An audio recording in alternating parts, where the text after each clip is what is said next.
Welcome to exclusive diaries for inspiring relationship stories that touch your heart. Subscribe to stay up to date with our latest content and join us on our journey of love and connection.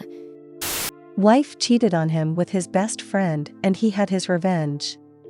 Some updates 3+ years later. Shithead and Sarah have been like family to my wife and I for several years, practically ever since we moved in across the street from them. The four of us were extremely tight.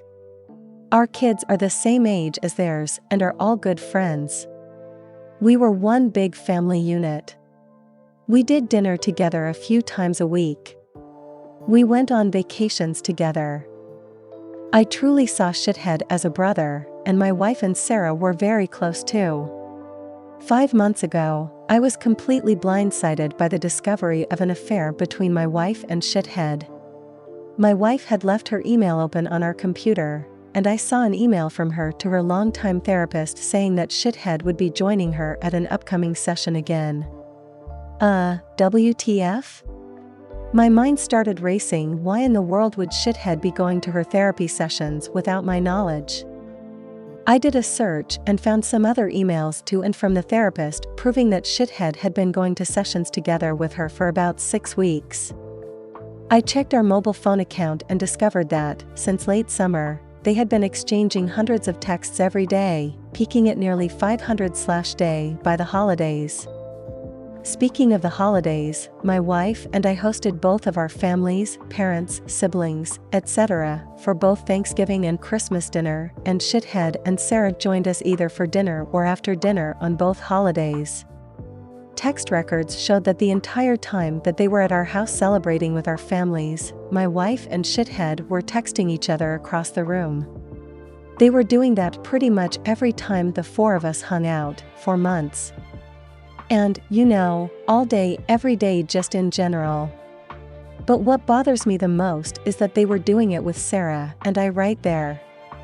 I confronted my wife with the evidence and she admitted that yes, she and Shithead had fallen in love. It just happened. I don't know how. But I love him and I just don't feel anything for you anymore. I'm sorry.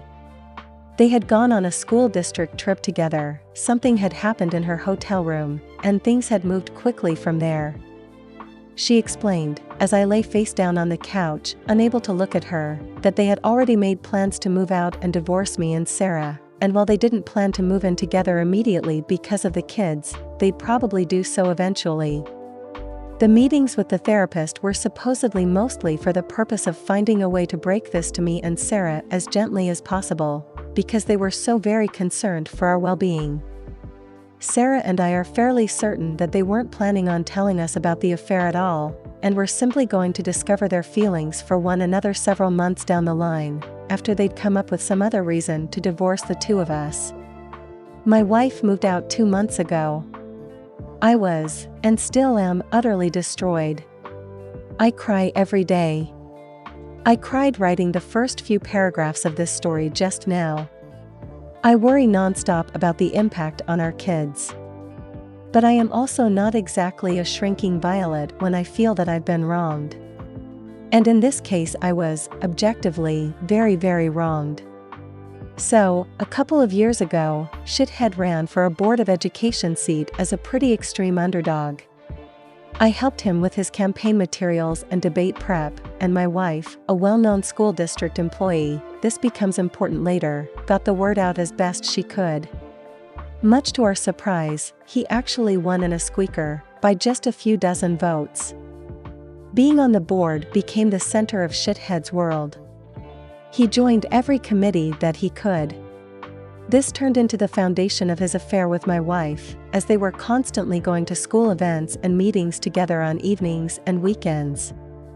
Once I discovered the affair, my thoughts turned pretty quickly to revenge, and it occurred to me that an extramarital affair between a member of the Board of Education and an employee of the school district was at least bad politics and possibly violated district policy. Making things far worse for them was that my wife was in the running for an open administrative position, and everyone knew that she was more or less guaranteed the job and the major pay raise that came with it.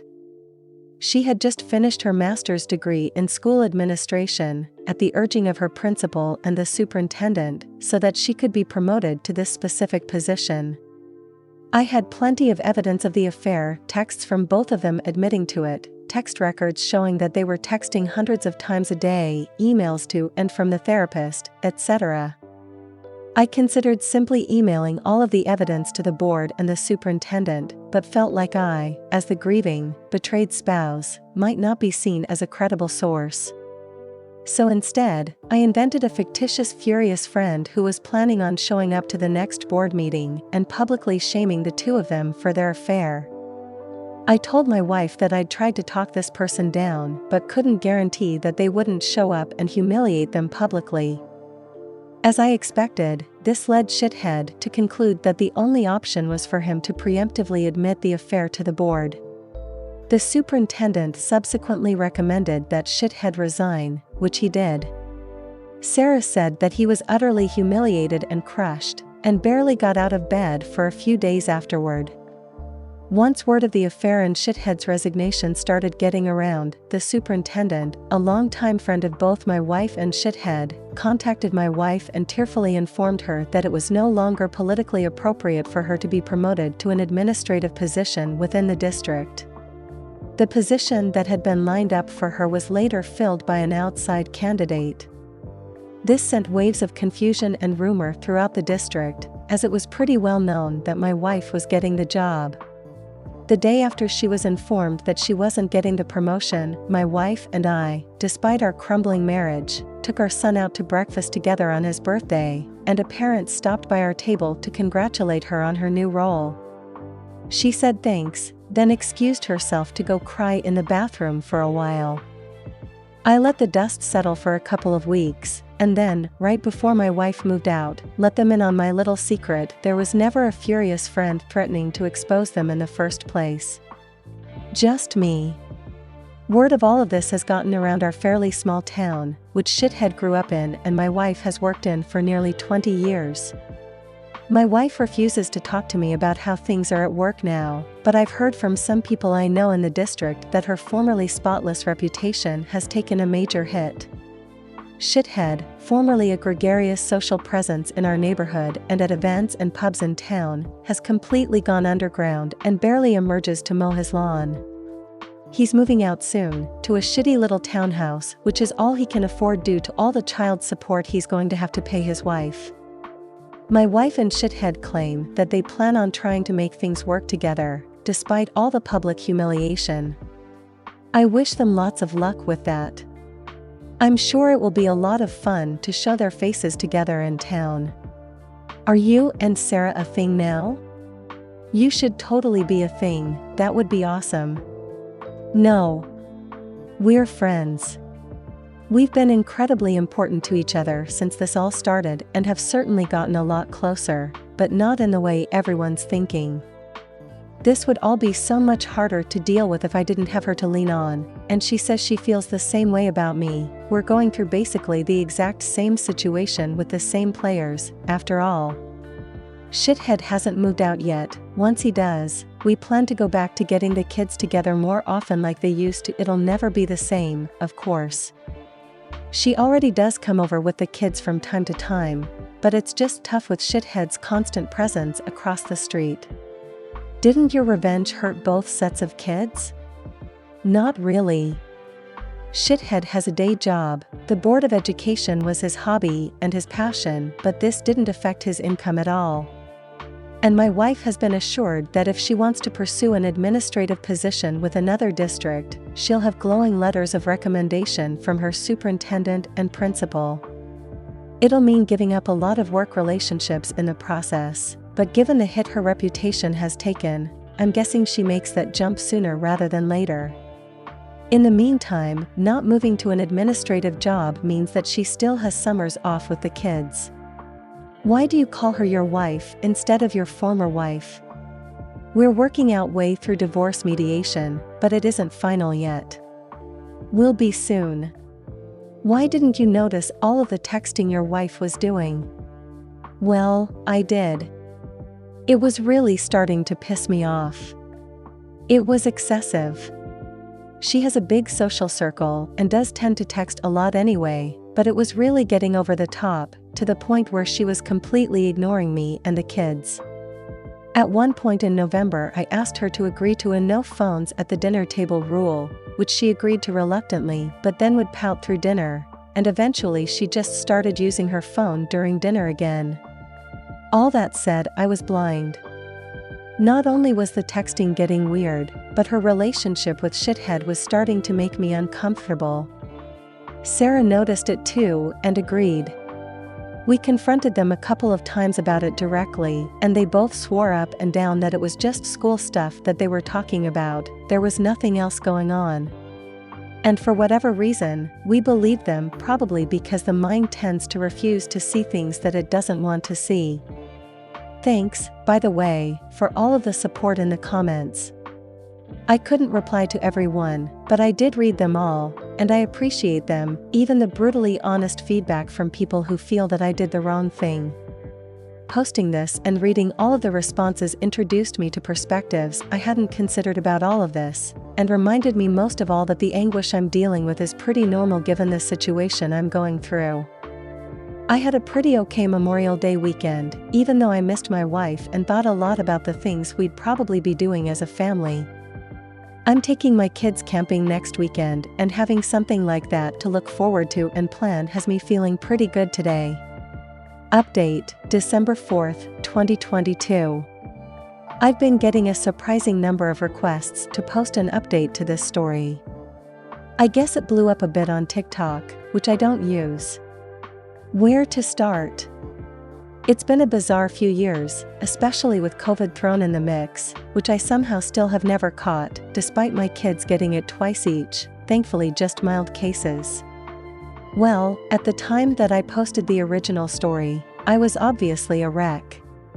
Things actually got significantly darker for a while after that.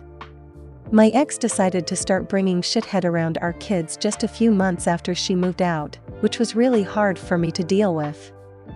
I'd never really dealt with serious depression before, but things got bad enough that my doctor more or less forced me to start on an antidepressant because I admitted to him that I was thinking about suicide pretty frequently. I think this is where I should mention, trigger warning for the rest of this paragraph. I had a very specific plan and everything I needed to do it. The one thing that gave me any kind of relief was telling myself that if life got any more unbearable, I had a way out. So yeah. Shit got bad. But I'm still here, and thankfully, I don't think about that option anymore. I reluctantly decided to dip my toe into the online dating world, and after a number of short-term things that didn't pan out, I actually connected with someone, much to my surprise. We'll have been together for 2 years next month. She's absolutely amazing. We don't live together, and for the time being we're both good with seeing each other a few times a week. Would I love to see her more? Yep. Am I ready to live with someone again and go all Brady Bunch with our respective kids? I'm not sure. For the time being, we have a lot of fun together, and that's more than good enough for me. As far as things stand with my ex and shithead, they're still together, but there seems to be trouble in paradise because my kids report that they almost never see him anymore. My kids don't like him at all and they just avoid him when he's around, according to my older one. When all of this started, she had seemed confident that they'd be living together pretty soon, but they still don't, and as far as I know there are no plans in the works for that. They did buy a boat together, which I find hilarious for some reason. It just seems like the classic affair couple thing to do.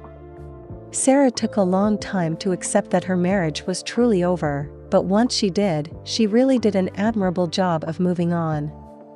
She engrossed herself in home improvement projects, she remains the same incredible mom that she's always been, and she's been in a FWB-type relationship, which is all she wants right now, with a nice, funny guy for almost 2 years. We hang out here and there, especially when my pool is open in the summer. We aren't nearly as dependent on each other as we were in the beginning, but we're still close friends. And no, still nothing more than that, which I'm glad about because the one thing this situation definitely never needed was more drama. My ex left the school district she was working for and took a job in a neighboring district. I have no idea what shithead is up to, nor do I care. I hardly ever see him except at the occasional school event.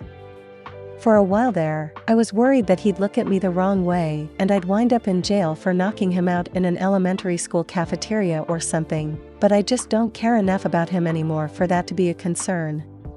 So, all in all, life is pretty okay right now. I do miss being a family. I still have nightmares about all of this stuff and deal with intrusive thoughts at times. I fall asleep to audiobooks now to keep those thoughts at bay, otherwise I still struggle to sleep sometimes. But my girlfriend is amazing, I have an incredibly supportive family. I just officiated my sister's wedding a couple of months ago, and I have a big dog who needs lots of walks, and that's a huge help for me on so many levels. I hope that update answered people's questions. Thanks again for all of the support. Thank you for watching. If you enjoyed the video, hit like. If you would like to see more, feel free to subscribe.